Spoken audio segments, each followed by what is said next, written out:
I'm actually excited to open up and reveal phase 2 of my videos and teaching and of my life in general. As you know, I lost my entire family.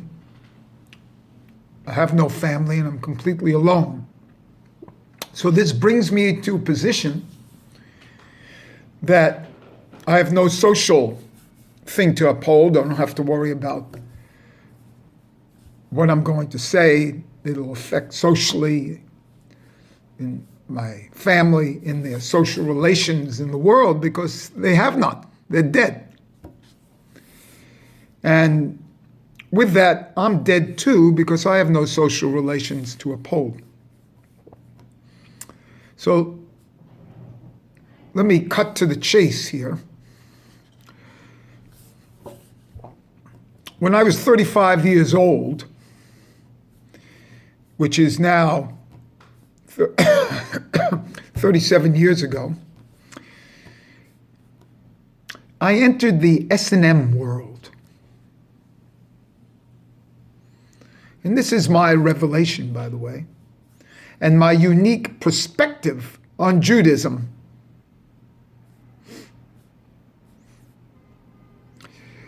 As you know, I think that the Ein Sof, which is like light, everything, light, the infinite, and the Sitra Akra, which we'll call from the other side, and apparently like the S&M world, is one.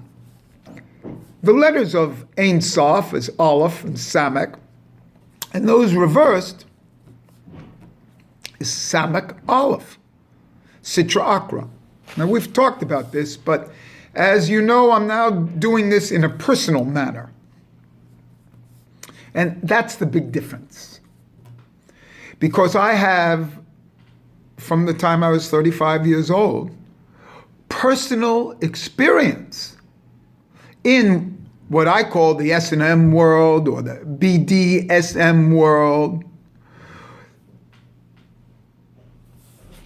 And my personal experience in this world is a unique thing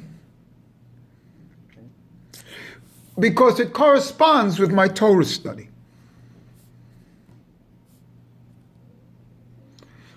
And it corresponds to the deep aspects of a person's sexuality, which, in my opinion, can only be found in the Sitra Akra,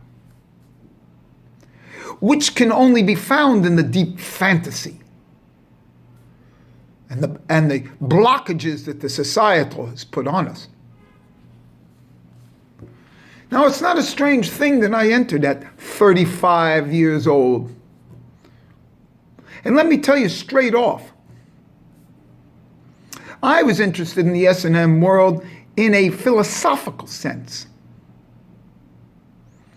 My fetish was that I was an S&M philosopher. That's my fetish. It's not that I was looking to be beaten. I was an S&M philosopher. I got off on it mentally.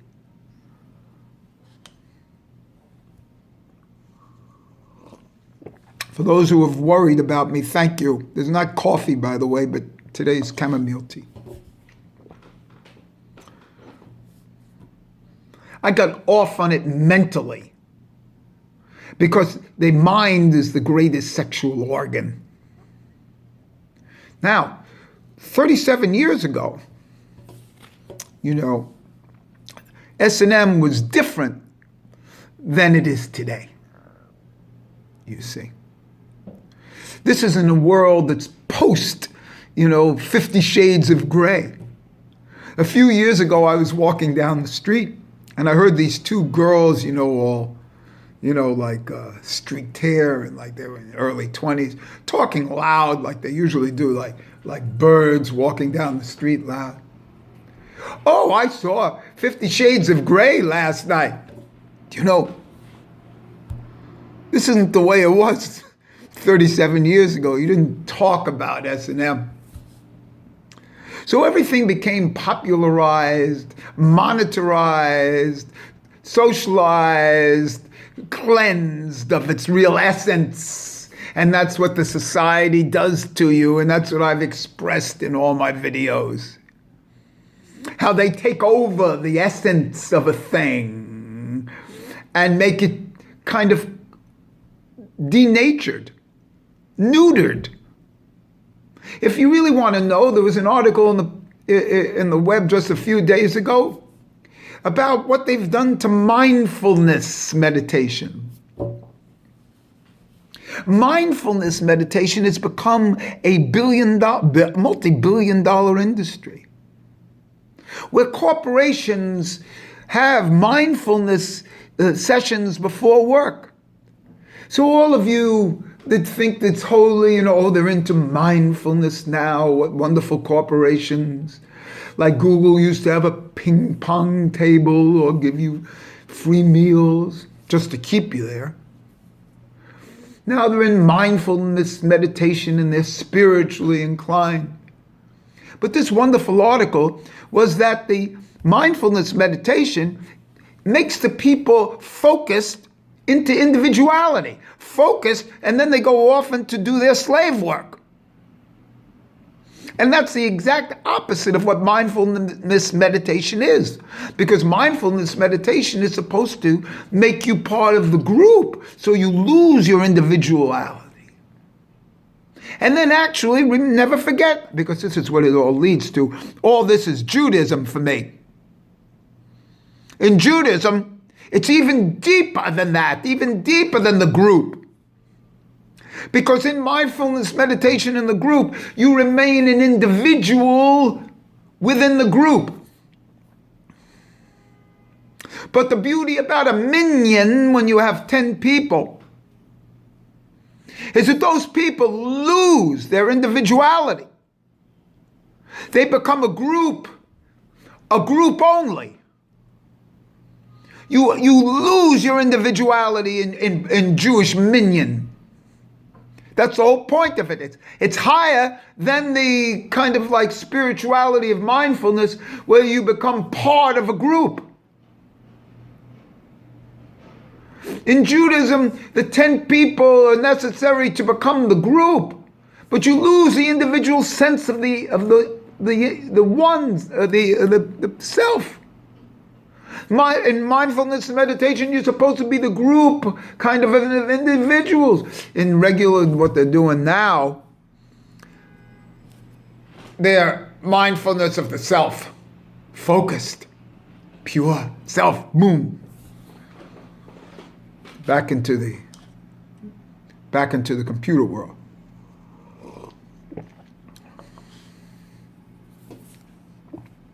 And that's what they've done to S&M. That's what they've done to sexuality, that they've permitted things now. So you can be anything you want. You can be a transsexual, anything you want. Well, back 37 years ago, it was a little raunchier back then. And if people saw each other in the street, they didn't come up to each other and start talking. They'd nod in the street like that they have common background, but then they pass.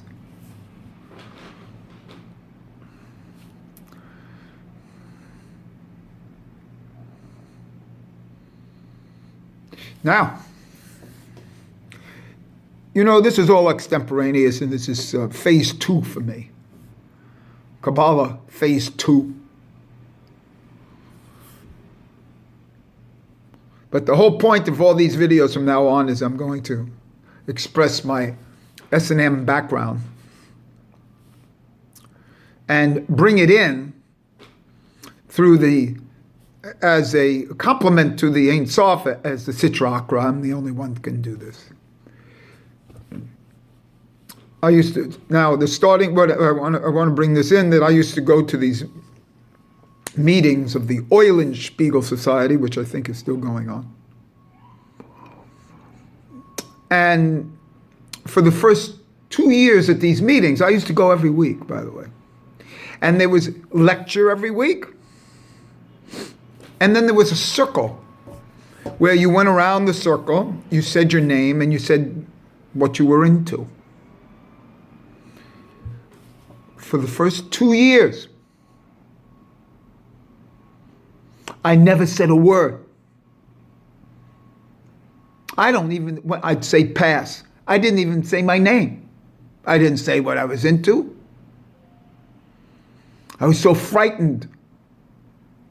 Imagine that. Frightened, and now I'm talking as an expert. For 2 years, I didn't say a word. Now, I'm going to keep jumping around back and forth. 35 years old is also a common age for a man to enter into this thinking. Because a couple years later, we were all talking around in the meeting. There were like 4 people exactly my age. Exactly my age. Who had been there exactly at the same amount of time. So 35 is an unfolding of a maturation. And if you remember in the other video, I said that a young poet's 15, a young playwright is 25, and a young novelist 35. Because it has to do with the length of the line and the psychological and sexual development. And this whole thing is sexual development. And as you know, I'm bringing everything back to the Bible. And in the Bible, we have Lilith. And so Lilith is the motivating force and the divine image for the male here. To enter into Lilith and the concept of Lilith in Gan Eden, and Lilith in the Bible, which is there as a oral Torah, and as a foundation, as the first wife of Adam. To bring this into mamish, to bring this into flesh, to bring this into actuality, what is it? It's your deepest fantasy thoughts. When one masturbates as a man, one doesn't think of themselves in a vagina. Do you? Or, in my case, did I? No. It's some sort of fetish, some external thing, which that's what makes it beautiful. That's what makes it exciting, and that's what makes porn on the internet. You see? And that's, well, so this video here is an opening up to the other side. And the negative side, so to speak. The death instinct. Because an orgasm is a petite mort. Little death. And in my case, my entire life has led to this unfolding moment. Where I can be relieved of showing my own sexuality. My own and this is how deep it is. Judaism, being the perfect religion for a Jew, has to be revealing of one's true self in a Messianic age. Did you realize why the Mashiach has never come? Mashiach's never come because we haven't revealed ourselves to ourselves and lived as ourselves in ourselves, for ourselves and by ourselves, and realized ourselves as a throbbing phallus or a throbbing vagina. Some chamomile tea to calm myself down.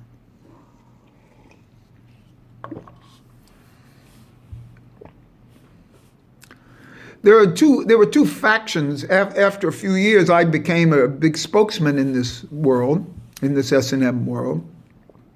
I used to give lectures there on a thing that I developed called S&M Yoga, the Tantra of the West, where I used to be able to hear people's fetishes and locate them on the chakras, or, the Sephirot and the Tree of Life. So if a person likes to wear we'll leave this for another time.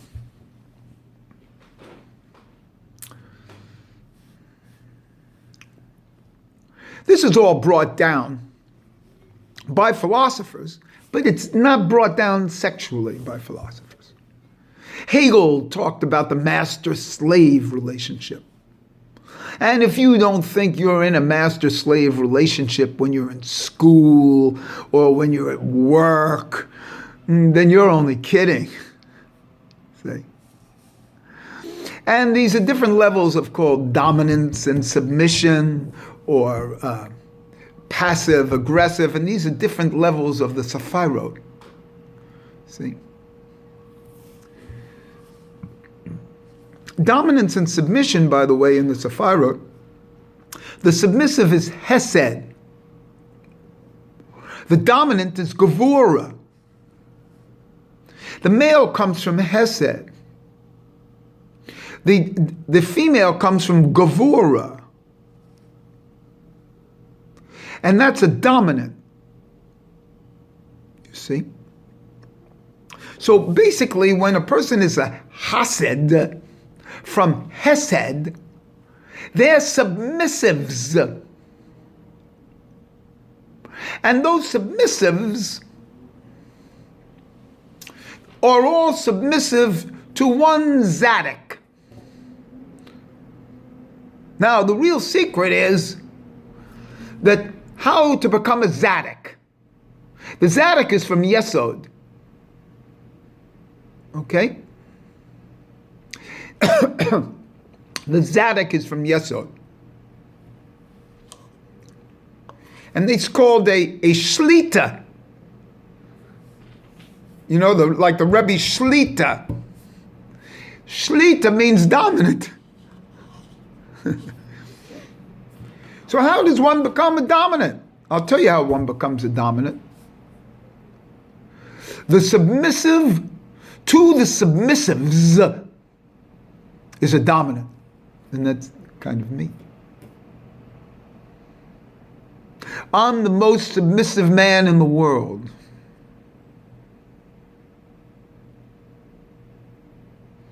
I'm so submissive that I'm a dominant. Because I'm submissive to the submissives. And that's what makes me a Zadok from Yesod. The Zadok is submissive to the submissives.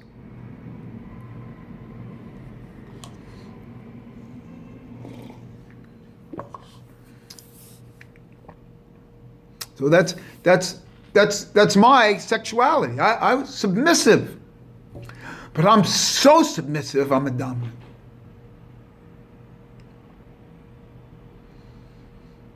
And that's expressed in Judaism. I just expressed it to you in the Hasidic world. And Hasids are called Hasids, Hesed, submissive.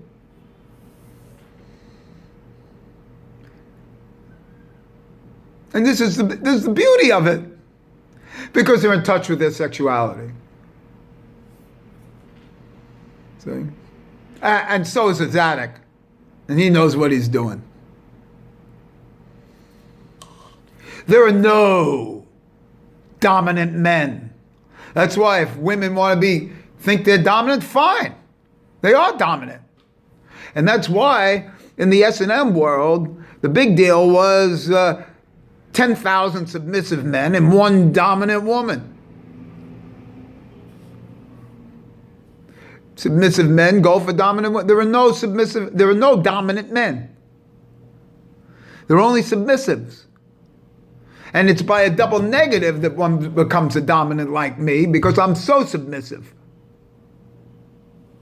No, man is submissive. A woman's a dominant. See how they walk down the street with boots? All dolled up here in the secular world? Thigh-high boots? What is that? How about showing off those legs in high-heel shoes? You know? Fancy makeup. To attract the submissive. Because a man wants to be submissive to a woman. And that's what the whole idea of Judaism's about. The bet. The woman is the house. Buy it. Bet. You should buy it. It's a good word, buy it.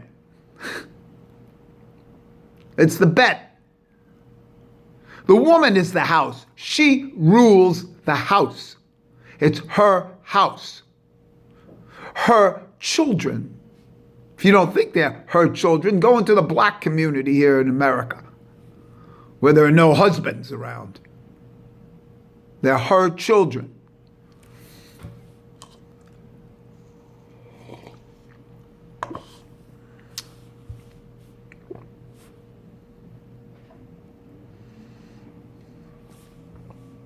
So in this rant that I'm giving, I don't know what I've touched upon.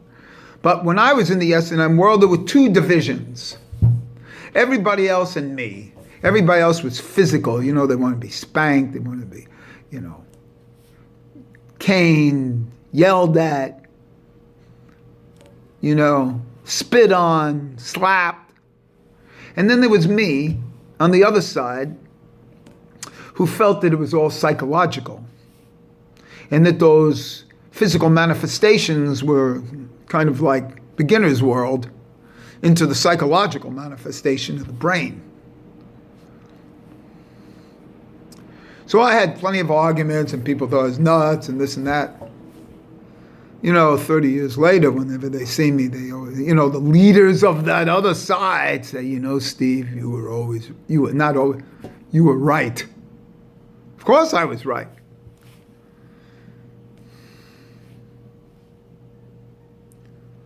Sometimes the physical is only like a fantasy because the physical thinking that you're going to get those things done to you is what the pleasure is. And what not only the pleasure, it's a leading. I haven't gotten into this depth yet. This is the botzina de cartenuta. This is the underlying nut. This is this core, the dark seed, the fetish. And in all societies, it's represented by Lilith, or it's represented by Kali. It's the dark feminine that leads as the underlying thing. Everyone knows outside that every interaction is sexual. When you talk to somebody, it's sexual. It's only a fake, a mask, to think that it's not. Man to man, too, is sexual. Remember this, in case you get scared. I was in this place, this Eulenspiegel was a heterosexual S&M, group. But the real raunchy stuff was in the gay. The male gay. That's where the real raunchy stuff of S&M was. And I used to go to the clubs. I used to have these clubs. I forget the names already. Hellfire. A little scared to walk in here,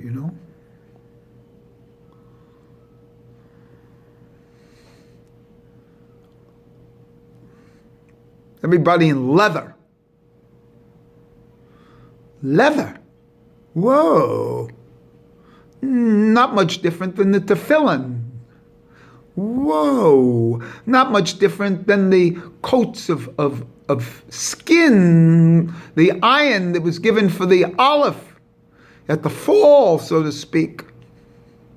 A recognition of the sexual dimension in Gan Eden. But I want you to focus on Lilith. Lilith. The gematria of Lilith is 480, and that's the gematria of Sitra Akra.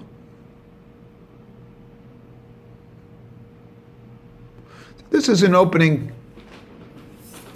and the first of phase 2, and a revelation of my own sexuality and my own underpinnings of where all this is coming from. So if you don't like that, if you're scared of it, then cut them out. No more videos.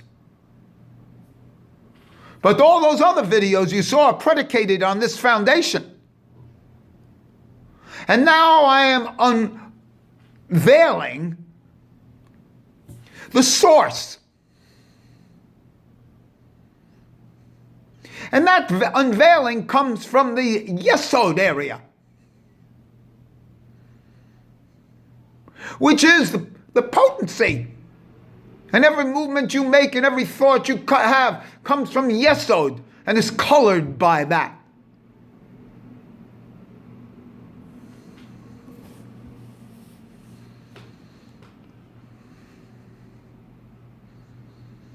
So,